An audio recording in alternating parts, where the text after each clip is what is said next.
आज हमारे YouTube channel पर एक विशेष मेहमान आमंत्रित किए हैं श्री राजू पांडे जी को, जो बैंकिंग सेक्टर में काफ़ी अच्छा अनुभव रखते हैं और कुछ लीगल टॉपिक है जिस पर मैं चाहूँगा कि श्री राजू पांडे जी अपने जो बैंकिंग सेक्टर में जो इन्होंने जो काम किया उसका क्या आज के ज़माने में, जैसे हम लोग लॉ के पॉइंट ऑफ व्यू से सोचते हैं इकोनॉमिक जस्टिस, तो new dimension of economic justice in context of banking regulation, bank के द्वारा कैसे इकोनॉमिक जस्टिस हो आज के समय में, उसके बारे में मैं जानना चाहूँगा श्री राजू पांडे जी से कि सर जो कैसे आज के समय में जो है कि इकोनॉमिक जस्टिस को आप देखते हैं, जो स्मॉल बैंकिंग फाइनेंस आ रहा है, छोटे छोटे बैंक आ रहे हैं जो गांवों तक जा रहे हैं, खाता खोल रहे हैं, तो कैसे आम व्यक्ति उस बैंकिंग सेक्टर से जुड़ करके जो भारतीय संविधान का जो सपना था कि आर्थिक न्याय सबको मिले,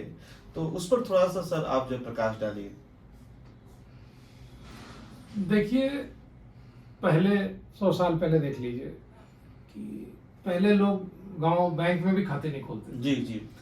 धीरे धीरे बैंक आए, बैंक में खाते खोले गए और एक इंटरेस्ट लोग ब्याज चार्ज करते थे बाहर वाले, तो यूजूरियस इंटरेस्ट होता था जिसमें कि बहुत ब्याज लेते थे और बहुत लोग परेशान होते थे। आज भी चल रहा है। तो फिर उसकी जगह ये बैंक आए और इसके पहले साहूकार इसे बोलते हैं, साहूकारी कोऑपरेटिव सोसाइटियां आई जी। फिर कोऑपरेटिव सोसाइटियां पहले किसी व्यवसाय की बनी, फिर वो बैंक के रूप में कन्वर्ट हुई और उनके साथ गांव में समितियां और संघ होते थे जो सवाया पे काम करते थे। थोड़ा गेहूं दिया तो फसल के बाद सवाया ले लेते थे। इस प्रकार से ये सब चीजें शुरू हुई, क्योंकि शुरू में तो बार्टर सिस्टम था, फिर बैंकिंग आई, लेकिन बहुत सारी चीजें मॉडर्नाइज नहीं की गई। बहुत सारी चीजों में जो सुधार होने चाहिए वो नहीं हुए। जैसे 1904 का कोऑपरेटिव एक्ट है, उसको 1965 में थोड़ा बहुत चेंज करके वही लागू रखा गया है। कोई परिवार कुछ ज्यादा चेंज नहीं हुए उसमें। हुआ ये कि इधर पिछले कुछ सालों से प्राइवेट बैंक जो हैं वो अच्छे चल पड़े हैं और सरकारी बैंकों का जो सुपरविजन और कंट्रोल और काम का है वो भारत सरकार के हाथ में है, जो राष्ट्रीयकृत बैंक है। और भारत सरकार की नीतियां इतनी खराब है, फाइनेंस सेक्रेटरी को बैंकिंग आती नहीं, कोई एक्सपर्ट नहीं है और इन्होंने बैंकों का केवल दोहन किया है, अपने लोगों को वोट दिलाना, और बैंकों से जनता को फायदा मिल ही नहीं पाया। एक चीज सर जानना चाहेंगे, जो चिट फंड के नाम से जो स्मॉल बैंकिंग फाइनेंस के तरीके से लोग जुड़ रहे हैं, चिट फंड के नाम पर घोटाले हो रहे हैं, उस पर आम इन्वेस्टर जो है कितना भरोसा करे, कितना उसका पैसा सुरक्षित है स्मॉल बैंकिंग फाइनेंस में? देखिए, स्मॉल बैंकिंग फाइनेंस में जिन बैंकों को लोन मिला, जिन बैंकों को लाइसेंस मिला है रिजर्व बैंक की तरफ से, जैसे उत्कर्ष स्मॉल फाइनेंस बैंक है, इसी तरह से बंधन भी आया है, आईडीएफसी, एयू स्मॉल है, ये कई साल पुरानी एनबीएफसी थी जो फाइनेंस कंपनियां थी जो इतनी अच्छी पाई। ये रघुराम राजन जी के समय हुआ, लाइसेंस ऑन टैप की एक पॉलिसी लाए कि लाइसेंस मिल जाएगा। पहले बहुत सालों से लाइसेंस नहीं दे रही थी। ये हुआ भारत में कि उद्योगपतियों को नहीं देंगे, नहीं तो पैसा भी उनका, उद्योग भी उनका, तो कब्जा कर लेंगे, लेकिन अन्य को भी नहीं दे रहे थे। तो रघुराम राजन जी ने ये सब किया तो इनको लाइसेंस मिला, इसमें कोई दिक्कत नहीं। सीधी सी बात पूछना चाहेंगे, दिक्कत, एक मिनट, दिक्कत वहां है जो लोग के पास लाइसेंस नहीं है। अच्छा। या जो लोग अनधिकृत काम करते हैं, जैसे सहारा था, उसके ऊपर कंट्रोल नहीं किया गया। अब यही रहता है कि सहारा पे, आज की बात नहीं कर रहे, 10 साल पुरानी, 15, कि आरबीआई एक्शन लेगा, कि सेबी एक्शन लेगा, कि मिनिस्ट्री ऑफ कॉर्पोरेट अफेयर्स लेगा, कि कोई एक्शन किसी का कुछ है ही नहीं। जैसे वो लाश होती है तो वो एक थाने वाला दूसरे में ढकेल देता है, दूसरे वाला दूसरे में, तो किसी ने ध्यान नहीं दिया और जनता पिसती चली गई। हमारे प्रधानमंत्रियों ने, वित्त मंत्रियों ने इस पे गौर नहीं किया। तो यह माना जाए कि यदि जो स्मॉल बैंकिंग सेक्टर है, यदि वो रजिस्टर्ड है, आरबीआई से गवर्न है, तो उसमें पैसा रखना जो है मतलब 90% जो सुरक्षित माना जाए। जो भी बैंक के लाइसेंस हैं उनका साथ साथ ये भी है कि जब बैंक में आप जाइए तो बैंक में घुसते ही वहां पर एक बुलेटिन बोर्ड होता है, उसमें उसकी बैलेंस शीट लगी होती है। आप देखिए कि बैंक नेट प्रॉफिट में है कि नहीं है, और एक बैंक में पैसा मत रखिए, कम से कम 3-4 बैंक में रखिए। प्रति बैंक आपको अगर वो डूब गया तो 5 लाख रुपए मिलेंगे डीआईसी जीसी से, उसका इंश्योरेंस होता है। तो 5 लाख पहले कम था, अब अभी 5 लाख किया गया है। तो आप बैंकों में पैसा डिवाइड करके रखिए और कई जगह रखिए, 3-4 जगह तो रखिए। तो सर एक आम इन्वेस्टर जो है बैंक में जाता है तो एफडी के तौर पर उसको 7 से 8% तक इंटरेस्ट रेट मिलता है। यदि वो आरडी के लिए जाता है, रिकरिंग डिपॉजिट आवर्ती जमा में जाता है, तो उसको 3 से 4%, 5% मिलता है। तो क्या यह इकोनॉमिक जस्टिस है भारत के अंदर कि नहीं है? आपके अनुसार क्या है, इसको आप क्या मानते हैं? देखिए, बैंकों में अभी थोड़ी एफिशिएंसी की कमी है। बैंक अगर 8% 7% पे ले रहे हैं तो बैंक 11-12% पे देते हैं। हाँ, अब बैंक को अपना सीआरआर एसएलआर सब मेंटेन करना पड़ता है। उसके अलावा बैंक में एनपीए भी होता है, सारा पैसा तो वापस आएगा नहीं। उसके अलावा बैंक में गलतियां भी हो रही हैं, जान मतलब अच्छा सोचते हुए भी गलती होती है।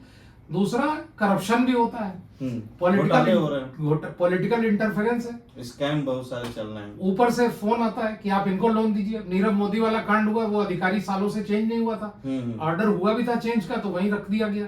पूरे में सब सरकारें शामिल होती हैं, तो इन सब चक्कर में बैंक को प्रॉफिट इतना कम है कि जस्टिस नहीं हो पा रहा। ब्याज कम मिलता है लोन पे, जैसे जो स्प्रेड है वो ज्यादा है, 4% 5% का मार्जिन रख के देते हैं, जबकि जो ये काम इसको कम कर सकते हैं, मतलब लोन सस्ते पे मिल जाएगा और ब्याज भी ज्यादा मिल जाएगा।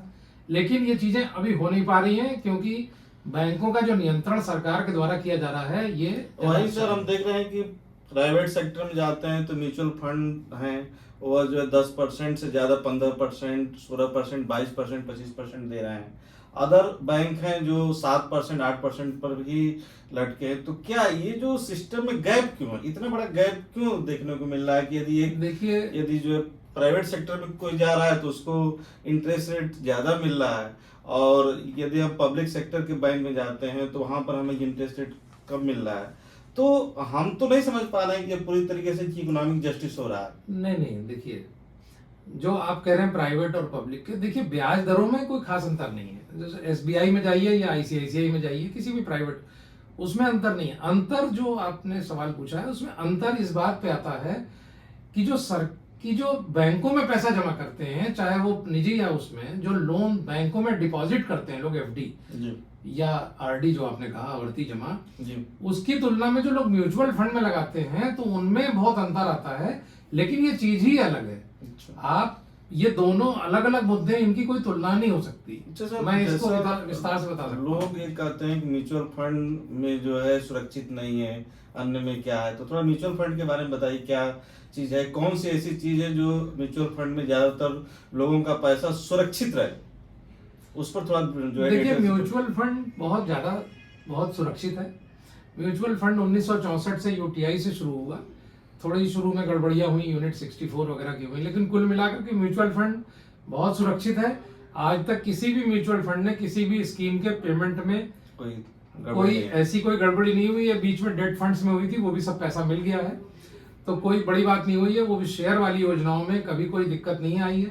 कभी कभी ये आया है कि जैसे किसी सेक्टर फंड में लगा दिया पैसा कि केवल एक क्षेत्र में वो उस योजना का पैसा लगता है, तब दिक्कत आई है। अगर आपने विविधीकृत वाली योजनाओं में लगाया है तो औसतन 5-6 साल में पैसा म्यूचुअल फंड में डबल हो जाता है। थोड़ा सा मैं रोकना चाहूंगा, ये म्यूचुअल फंड आम जनता के लिए कैसे काम कैसे करता है? म्यूचुअल फंड इस तरह काम करता है कि म्यूचुअल फंड का लाइसेंस होता है, सेबी आरबीआई वगैरह से लाइसेंस हो जाता है। म्यूचुअल फंड जो है भारत में 45 हैं और सरकारी भी हैं, कैनरा बैंक, एसबीआई और bank of Baroda, bank of इसमें भी जो है मतलब जो सरकारी सरकारी म्यूचुअल फंड भी है। बैंक ऑफ इंडिया का म्यूचुअल फंड है, एसबीआई का है, सरकारी, प्राइवेट भी हैं, विदेशी हैं, अमेरिका के हैं, कोलैबोरेशन से हैं। इस प्रकार से म्यूचुअल फंड रजिस्टर्ड है। ये क्या करते हैं, अपनी योजनाएं इन्होंने बनाई हुई हैं, कुछ उन योजनाओं को प्रसारित करते हैं। इनके म्यूचुअल फंड के एजेंट्स होते हैं। जैसे मैं भी एक म्यूचुअल फंड का एजेंट हूँ, मैंने एग्जाम दिया हुआ, उसका लाइसेंस लिया, मैं म्यूचुअल फंड बेच सकता हूँ। तो म्यूचुअल फंड में जो पैसा लिया जाता है उसको विभिन्न क्षेत्र की कंपनियों में उसके शेयर खरीदे जाते हैं। कम से कम 15-20 क्षेत्रों की 2-2, 3-3 कंपनियों के शेयर खरीदते हैं। तो म्यूचुअल फंड का जो पैसा है वो बहुत जगह बढ़ जाता है। इस प्रकार से कोई रिस्क कम से कम हो जाती है। सर एक चीज जानना चाहिए, यदि कोई इन्वेस्टर है, कोई गरीब आदमी 2000, 4000, 5000 रुपए कमा रहा है, आजकल जो सिप का कॉन्सेप्ट चला है, हर व्यक्ति एसआईपी लोगों के अंदर बहुत मतलब एक कॉमन वर्ड हो गया है। तो एसआईपी क्या है, कैसे लोग जो है एक दिहाड़ी मजदूर जैसे 400 रुपये 300 रुपये रोज पाता है, और एक प्राइवेट सेक्टर में व्यक्ति काम कर रहा है वो 10,000 से 20,000 22,000 तक पाता है, तो क्या ऐसे व्यक्ति के साथ आर्थिक न्याय हो सके, जो देश की जीडीपी बढ़ रही है उसमें उसका क्या योगदान होगा? तो इस तरह के जो छोटे इन्वेस्टर हैं, जो कम पूंजी वाले लोग हैं, वह इस मार्केट से कैसे मतलब अपनी वेल्थ बना सकते हैं, या कैसे एसआईपी में क्या अपने गोल को पा सकते हैं? बैंक की, मुकेश जी, बैंक की आरडी की तरह होती है एसआईपी, जो आपने आवर्ती जमा कहा था, आवर्ती जमा। इसमें क्या है कि व्यक्ति प्रतिमाह जमा करता है जी। तो कैसे है कि फॉर्म दस्तखत किया जाता है जी। उसके बाद उस दस्तखत के बाद एक और कागज होता है कि मैं प्रतिमाह इतने रुपए जमा करना चाहता हूँ इतने दिन तक जी। वो जाके रजिस्ट्रेशन हो जाता है। जैसे लोन की किस्त कटती है उसी तरह से एसआईपी में भी कटती रहती है, और इन्वेस्टर को पूरी उसकी जानकारी मिलती है ईमेल पे, कागज से या ब्रोकर के द्वारा। आजकल ब्रोकर्स ऐप प्रोवाइड करते हैं, जैसे मेरे माध्यम से कोई लेता है तो ऐप में उसको दिखाई पड़ता रहता है। तो धीरे धीरे वो पैसा लगता जाता है। जैसे किसी ने कम से कम 100 रुपए भी कोई लगा सकता है जी। तो 100 रुपए प्रतिमाह की भी एसआईपी होती है। तो कोई आदमी 100 रुपए प्रतिमाह लगाता है। जैसे मैंने एक सज्जन की 100 रुपए लगवाया, 10 साल तक उनका 100 रुपए लगता रहा, और 10,000 रुपए जब जमा हुए, उन्होंने कहा घर बन रहा है, मुझे कुछ पैसे चाहिए, मैंने निकलवाया तो 25,000 रुपए निकले उनके। तो अगर बैंक में होता तो 11,000 ही निकलते, 11,500 से ऊपर ना निकलते। तो ये जो इकोनॉमिक जस्टिस की आप बात कर रहे हैं, जब इसमें आदमी जाएगा, छोटी कदम उठाएगा, छोटा ही कदम उठाए, 100 रुपए होता है, 100 रुपए की ही करे एसआईपी, वो व्यक्ति कभी भी निकाल सकता है, कोई बंधन नहीं है, कभी भी बंद कर सकता है। सर एक छोटा सवाल, जैसे मान लीजिए कोई व्यक्ति 100 रुपया दे रहा है और 4-5 महीने दिया, 6ठे महीने उसके पास पैसा नहीं आया, फिर 7वें महीने आ गया, तो बीच बीच में जो रुक जाता है, जिससे जो है क्या, जैसे हम भारतीय जीवन बीमा में देखते हैं उसके थ्रू कि जो है 3 साल तक एक जो लिमिटेड टाइम पीरियड होता है, उस टाइम पीरियड में जो लोगों का जो है पैसा जो है लैप्स हो जाती है, यदि उतने दिन तक पैसा नहीं जमा किया तो वो पैसा लैप्स हो जाता है। तो क्या इसमें एसआईपी में भी कुछ इस तरह का नियम है कि जो है उसका पैसा लैप्स हो जाएगा, या क्या है, कैसे, थोड़ा इसको डिटेल में बताओ। देखिए म्यूचुअल फंड्स में क्या है कि आपने जैसे ही इन्वेस्ट किया, न्यूनतम 100 रुपए भी लगाया जा सकता है, केवल 100 रुपए दे दीजिए, कभी मत दोबारा लगाइए जी। 100 रुपए आपका लग गया। एसआईपी तो ये होती है कि आप प्रतिमाह दे रहे हैं, तो आप जितने महीने उतने महीने दीजिए। मान लीजिए आपका जब मन है आप कैंसिल कर सकते हैं, लिख के दे दीजिए, या ओटीपी से आजकल कैंसिल हो जाती है जी जी। इसके अलावा यदि 100 रुपए आपने 5 महीने दिया, या जो भी राशि 5 महीने दी, फिर 6ठे महीने नहीं दे पाए, तो बस इतना होगा। इसमें म्यूचुअल फंड में कोई दिक्कत नहीं है, बस म्यूचुअल फंड में उस महीने आपको यूनिट्स अलॉट नहीं होंगी, आपको माल नहीं मिलेगा। मान लीजिए आप हर महीने सोना खरीदते हैं, सिक्के टाइप में, जैसे हर महीने मान लीजिए आप सोना खरीदते हैं, मान लीजिए आप 2 ग्राम सोना खरीद रहे हैं, 5 ग्राम सोना हर महीने खरीदते हैं, तो आपने 10 महीने खरीदा, 11वें महीने का भी खरीदा, तो आपके पास सोना थोड़ा कम रहेगा, जो उस महीने का 5 ग्राम है वो नहीं आएगा, और कोई दिक्कत नहीं है। लेकिन जब म्यूचुअल फंड में एसआईपी में किस्त नहीं आएगी, तो बैंक जरूर 100-200 रुपए कोई पेनाल्टी काट लेगा, क्योंकि वो चेक बाउंसिंग की तरह से है। लेकिन म्यूचुअल फंड को कोई प्रॉब्लम नहीं है, आप जमा कहिए कि हम 10 साल जमा करेंगे, आप 1 महीने जमा करके निकाल लीजिए, जो उसका बाजार भाव होगा उस पर निकल आएगा। सर एक छोटा सा डेमो लेना चाहेंगे जी। मान लीजिए 500 रुपये महीना यदि हम किसी फंड में लगा रहे हैं, तो यदि 15 साल 20 साल में लगभग कितना रिटर्न हो जाएगा? थोड़ा इसका कोई आपके पास लाइव एग्जांपल हो तो आप। हाँ, लाइव एग्जांपल्स हैं मेरे पास। जैसे 100 रुपए जैसे किसी ने 10,000 रुपए से देता हूँ मैं, 10,000 रुपए किसी ने दिए 26 साल तक। नहीं सर, छोटा एग्जांपल 500 या 1000 रुपए कर, तो मेरे पास 10,000 रुपए के एग्जांपल है, उससे हम लोग कम कर लेंगे। जैसे 7 साल तक किसी ने, Motilal Oswal mid cap fund है, ये मेरे सामने है तो मैं बता देता हूँ। 7 साल तक ये स्थिति है 7 दिसंबर 2022 की। इसमें देखिए प्रतिदिन स्कीम चेंज होती है। 7 दिसंबर 2022। आज हम लोग 3 महीने बाद बैठे हैं, मार्केट थोड़ी सी नीचे है, ज्यादा अंतर नहीं है। 7 दिसंबर 2022 से 7 साल पहले अगर किसी ने 10,000 रुपए जमा करने शुरू किए, तो 8,40,000 रुपए जमा हुए थे। 8,40,000 के जो वैल्यू थी वो 16,48,000 थी, मतलब सीधे डबल। और इसमें 19% की चक्रवृद्धि लाभ मिला है, ब्याज नहीं, लाभ मिला है। लाभ और हानि दोनों होता है म्यूचुअल फंड में। अगर आप 3-4 साल 5 साल से ऊपर का लगाते हैं, हम मतलब 1,000 रुपए लगाते हैं, तो अगर 1,000 रुपए लगाए होते इन्होंने, तो 7 साल में तो 84,000 रुपए के 1,64,000 हो जाते। 1,64,000 रुपए ये तो बड़ी रकम है सर। 100 रुपए से भी 100 रुपए कोई लगाता तो और कम कर लीजिए, 100 रुपए कोई लगाता तो 8400 रुपए के उसके 16,000 हो जाते। 100 रुपए लगाए और 7 साल में 16,000 हो गए।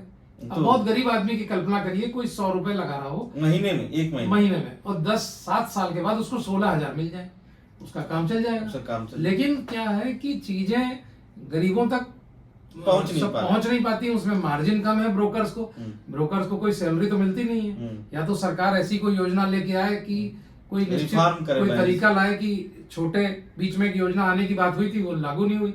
अभी जो हम लोगों को पैसा, मैं तो फिर भी छोटे और बड़े सबका लगवाता हूँ, कुछ तो ऐसे ब्रोकर है केवल बड़ों का ही लगवाते हैं, क्योंकि छोटों का बहुत लगवाएंगे, 100 रुपए लगवाएंगे तो अपना कमीशन जो हमारा करीब 0.5% या 0.7% है उस पर ट्रेल कमीशन, वो हमें इतना नहीं मिलेगा कि हम अपना खर्चा चला सकें। लोग बातें नहीं करेंगे और अवेयरनेस है नहीं, पब्लिक में जानकारी नहीं है। तो जानकारी के लिए है कि जो पढ़े लिखे लोग हैं, जो अधिकारी लोग हैं, जो जानकार हैं, वो अपने ऑफिस में अपने छोटे कर्मचारियों को बताएं। जो आपके घर में जो लोग सेवा करते हैं, जो धोबी हैं, जो मेहरी हैं, जो लोग, उनको जोड़ें, छोटे छोटे लोगों को जोड़ा जाए। ब्रोकर्स भी कोशिश करें, सरकार भी कुछ योजना। सर जाते जाते बस एक छोटा सा सवाल करना चाहेंगे सर, यदि SIP में यदि कोई व्यक्ति इन्वेस्ट करना चाह रहा है तो उसके लिए कौन कौन से डॉक्यूमेंट, दस्तावेज होने चाहिए जिसके माध्यम से वह जो है SIP 100 रुपए का, 200 का, 500 का कर सकता है? उसके लिए क्या फॉर्मेलिटीज हैं लीगल डॉक्यूमेंट के तौर पर? फॉर्मेलिटीज में उनको KYC बनाना पड़ता है, इसलिए पैन कार्ड चाहिए। पैन कार्ड, और पैन कार्ड में बता दूं कि इस समय सरकार कह रही है 31 मार्च तक पैन और आधार को लोग लिंक कर लें। लिंक होना चाहिए। जिनका नहीं है वो अभी कर लें, अभी 1,000 रुपए पेनल्टी हो सकता है बाद में बढ़ जाए। तो एक तो ये चीज है कि पैन चाहिए और निवास का कोई प्रूफ चाहिए। निवास, आधार को हम लोग कंप्यूटर से डाउनलोड करते हैं, वो ले लेते हैं, ये 2 चीजें लेते हैं। इसके अलावा फोटो वगैरह चाहिए, ईमेल आईडी, एक फोटो, ईमेल आईडी वगैरह ले लेते हैं, अगर जिसके पास नहीं है तब भी हो जाएगा, मोबाइल नंबर वगैरह, और चेक लेते हैं। चेक से फिर इन्वेस्टमेंट हो जाता है। चेक से हम लोग मतलब इंटरनेट से भी करा सकते हैं, हाँ। तो इंटरनेट से भी करा सकते हैं अगर कोई नेट बैंकिंग करता है, या उसका नेच मैंडेट वगैरह अप्रूव करा करके, उसको बस ये है कि बैंक के डिटेल देने पड़ते हैं। तो ये है हमारा आर्थिक न्याय, इकोनॉमिक जस्टिस। और thank you very much sir, Raju sir, आपका फिर से एक बार दूसरा समय लिया जाएगा जब हम लोग आगे की चीजों की चर्चा करेंगे। Nice to meet you sir, thank you very much sir. धन्यवाद आपका, और आपके दर्शकों का भी धन्यवाद, उन्होंने देखा।